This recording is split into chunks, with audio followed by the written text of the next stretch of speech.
It's the Reier on YouTube channel, and it is time once again for No Sleep Teal. Time once again.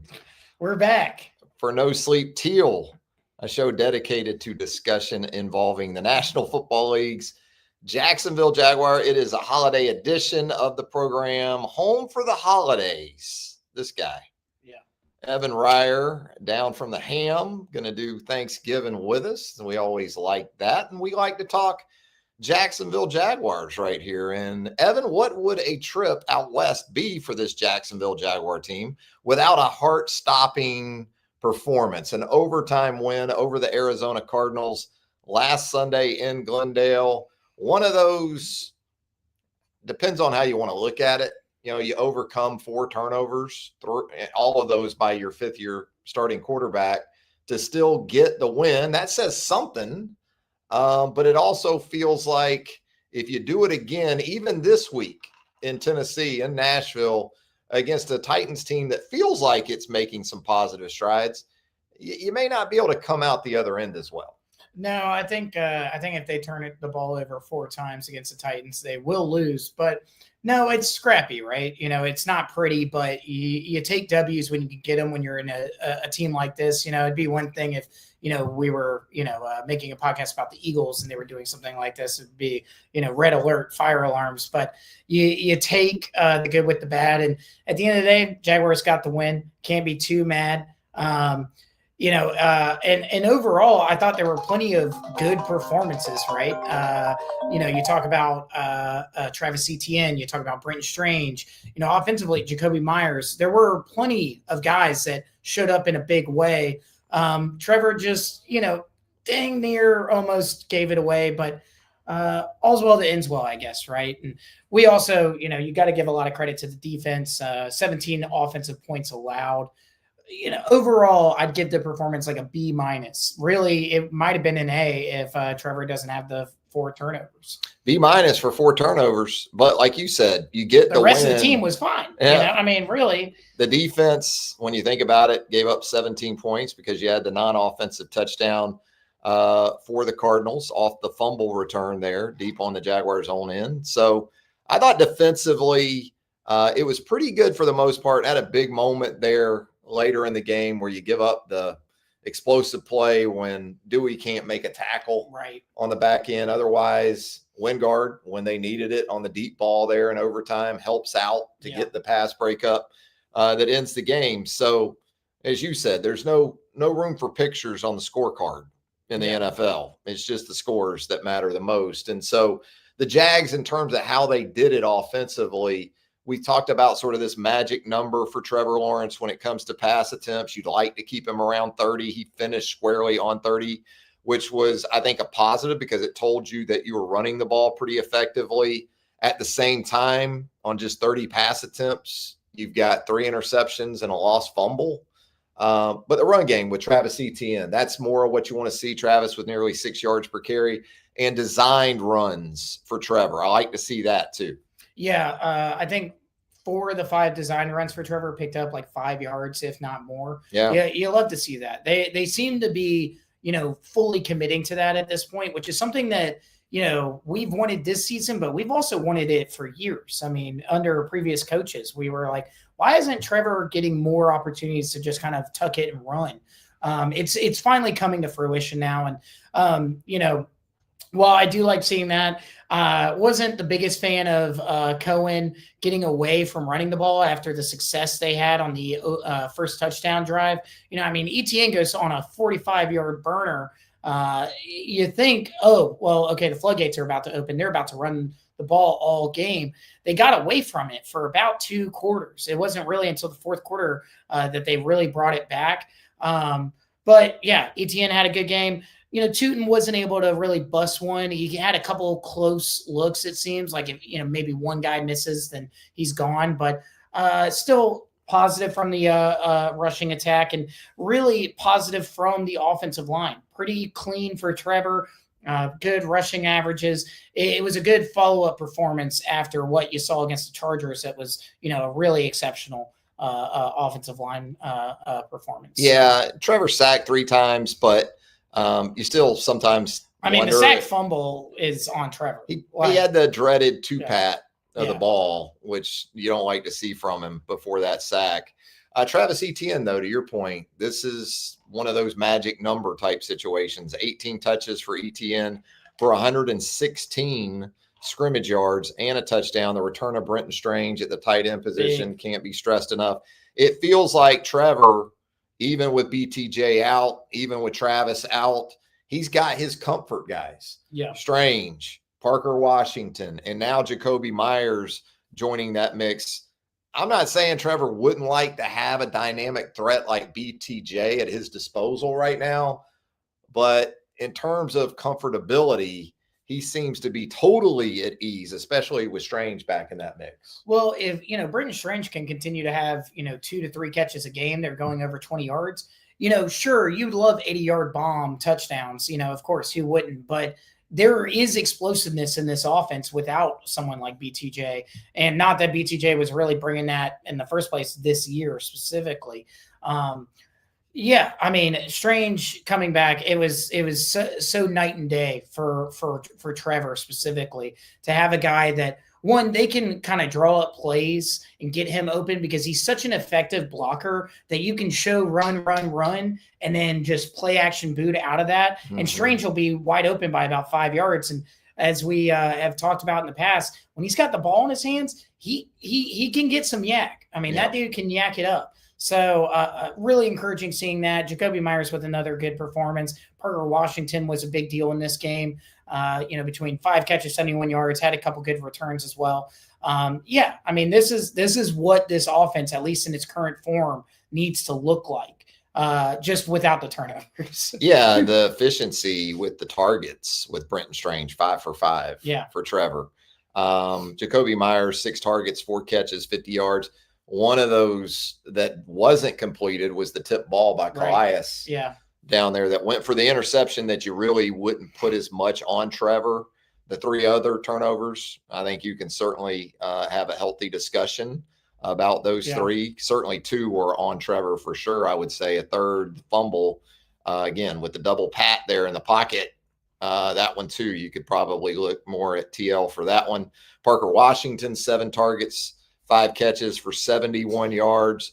But Brenton Strange, man, with that explosiveness, to your point, I don't think a lot of people thought after the catch he would be as much of a threat, not to the extent of maybe an Evan Ingram previously, but he's delivering on all counts when he's able to be out there. Well, his size and athleticism, it is elite tight end type stuff. It is Travis Kelce type stuff because it's hilarious when, he catches the ball like 15, 20 yards down the sideline and then a corner or a safety who is not nearly big enough to just, knock him out or push him backwards or anything like that. He's going to go get another 6-7 yards just by forcing the tackle. He might not make a guy miss, but he's going to go add on to whatever he's already got if he's got enough time to, turn his body forward and start running.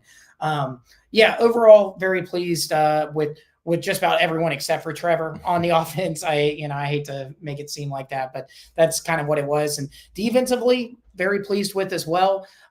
It's back-to-back weeks, or honestly 3 straight weeks in which I have to give Antonio Johnson some flowers because I've been very critical of him this season and in years past. And he had another really solid performance. Dennis Gardeck is, a guy that's not even really technically a starter, but Dennis Gardeck revenge game, 1.5 sacks, came out firing early too. You really like seeing that. Devin Lloyd continues to get back in the groove. Josh Hines-Allen had an important sack late in that game in overtime. And you did this without Trayvon Walker. You did it without Jordan Lewis, no Travis Hunter. I mean, for what the group that is out there, Campanelli is doing a tremendous job, in my opinion. Yeah, Wingard had that miss on the touchdown. He'd like to have that one back. But otherwise, to your point, 6 sacks. Yeah. Jacoby Brissett throws for 317, but he needed nearly 50 pass attempts to get there. That, yeah. So, kind of the point that we make about Trevor, trying to keep him well under 40 pass attempts. Same thing with Jacoby Brissett. Different challenge coming up this week, though. Cam Ward of Tennessee, of the Titans, the rookie is going to present some extension ability in the pass rush when you're going against him. Trayvon may be able to go this week. Yeah.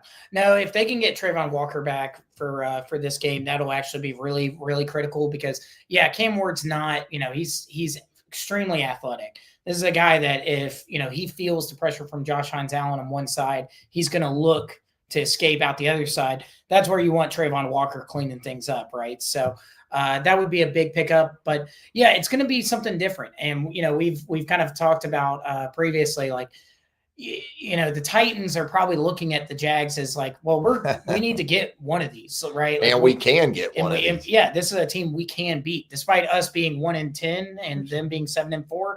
This is a game that they're probably thinking, especially at home. This is one we can go get.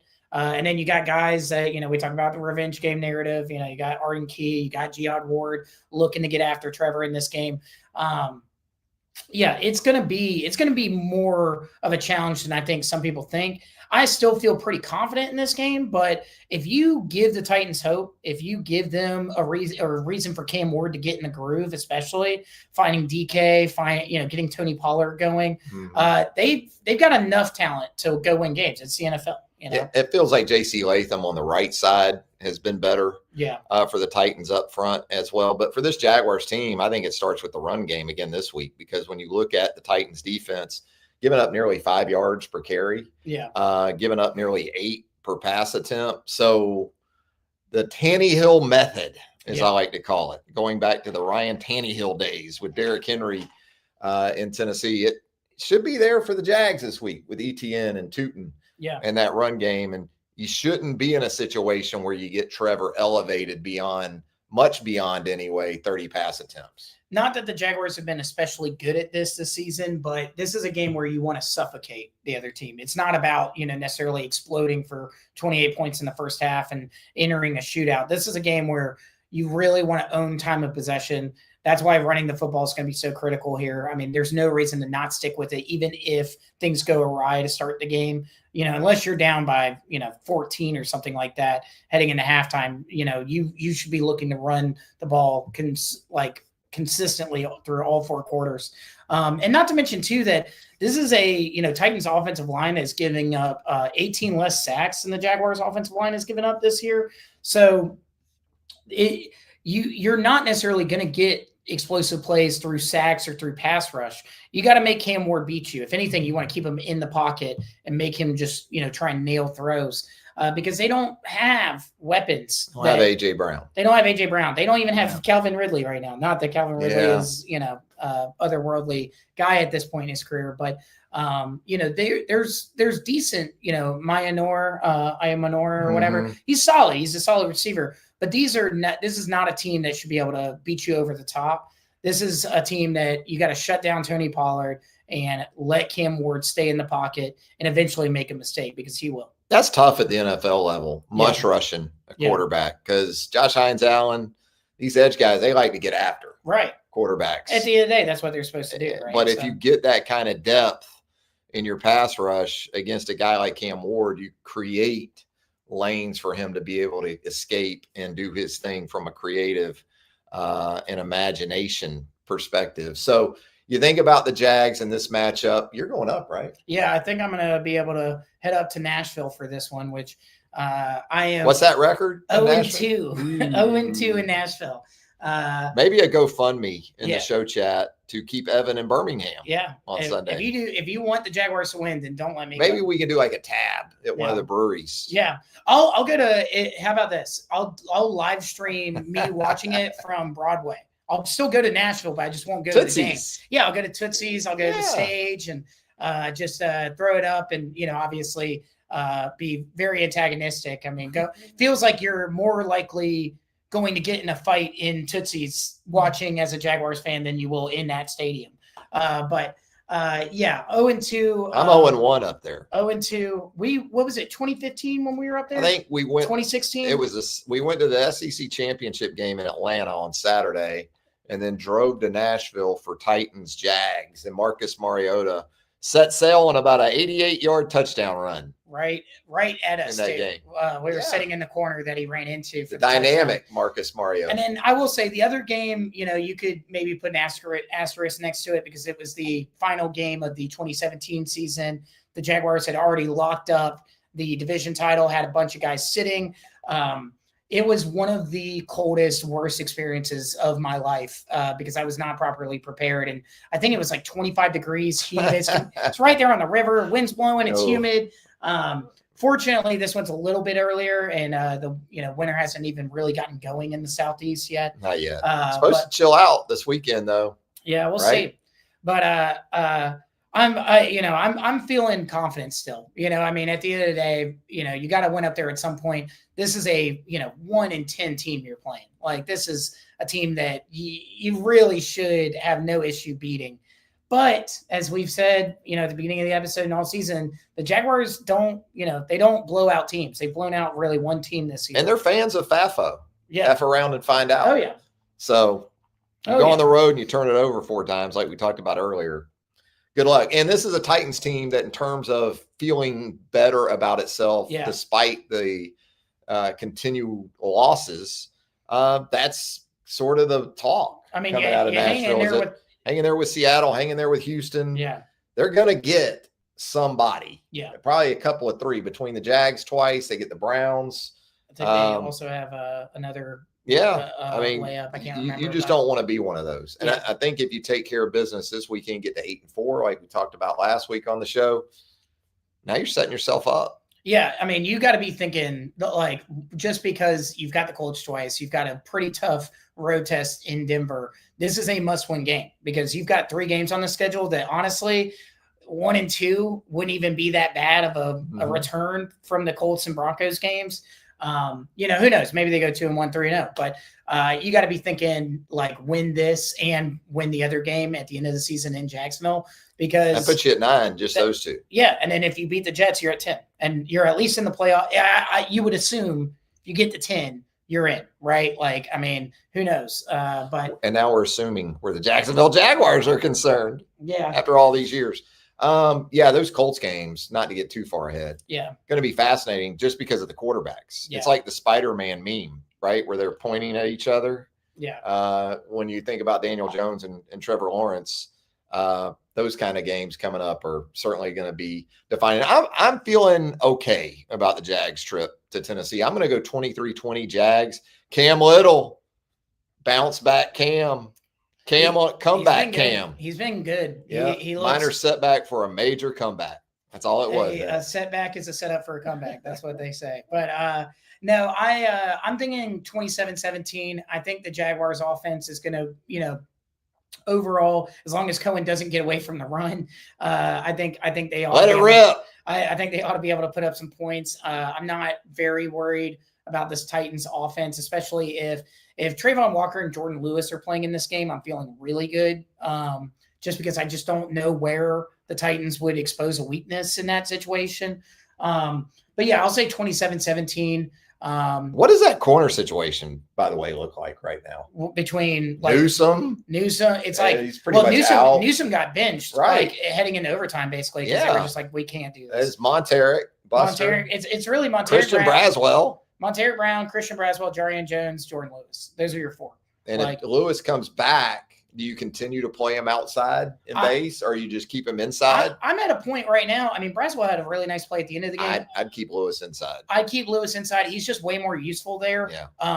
I also think against teams like the Titans who struggle to hit deep shots, there's no real reason to not have, what might be. I mean, when they signed Jordan Lewis, the tag, the headline is highest paid nickel corner in the NFL. Right. So play him at nickel corner. Yeah. That's why you have him. Yeah. So I want him inside. I'd rather take my chances with Monteric Brown. They're playing a lot of base. I mean, that's why Gardek's out there as much as he is too, right? And it's working. Part of me wonders if they're a little worried about Foye, because if there was anybody on the defense that didn't have a great game, against Foye looked washed a little bit in that one.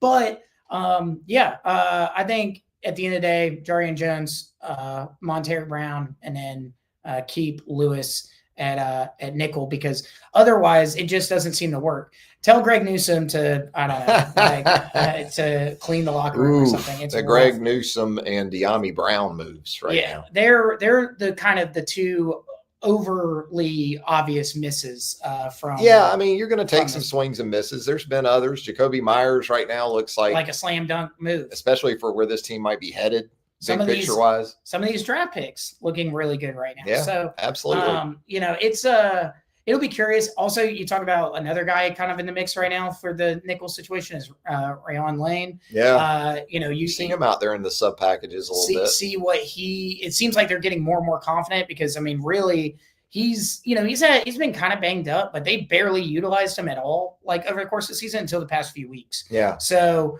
maybe they're seeing something there that, they're ready to, start putting some responsibility on his shoulders. Been good on special teams. Yeah, and that too. So yeah, and at the end of the day, it's like, same thing with, offensive like receivers. If you block, you get the ball. If you handle, your game on special teams, you should be getting some chances to actually play on defense. But yeah, I think overall the Jaguars, other than the historic speaking, the Jaguars match up well with this team. Yeah. It's not just one team's bad and one team's good. This is a good matchup for both sides of the ball. And I'm feeling like a 8 out of 10, 7 out of 10 on the confidence level. All right. There you go. He'll be there. Yeah. He'll be there on Sunday. We'll see. We'll see if I get to go celebrate on Broadway after, or if I go drown myself with some so I'll go to the Glenn Campbell Museum and just somberly walk around. Hey, like a rhinestone cowboy. Yeah.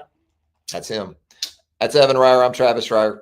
Hey, if you haven't subscribed to Reier on YouTube, go ahead and hit that subscribe button right now. We're going to have Talking Tide on the channel later tonight with Chase Goodbread, my friend and co-host from the Tuscaloosa News. We had Second Helping, our SEC show last night here on the channel with Brent Beard. Something for just about everyone. Yeah. Kind of like Thanksgiving. Yeah. Thanksgiving dinner. It's a full platter. We've already had a brine incident. Yeah. We in the house today. We had to do some emergency cleanup. We'll see. We're not frying turkeys. Yeah, thankfully. Yeah, no, it was just the brine. Look, that's almost like combining the 4th of July with Thanksgiving when you start frying turkeys. Yeah. Now, I thought we did a good job. I thought we handled that mess pretty well. It's not about how far you fall. It's about how you get back up, right? Like Cam Little. Yeah, exactly. You're going to have a couple misses, and then you just pick it right back up. We'll pick you back up next week right here on No Sleep Teal. For Evan Reier, I'm Travis Reier. Have a safe and joyous holiday, everyone. Enjoy the football. Enjoy the time with family and loved ones. And until next time, so long, everybody.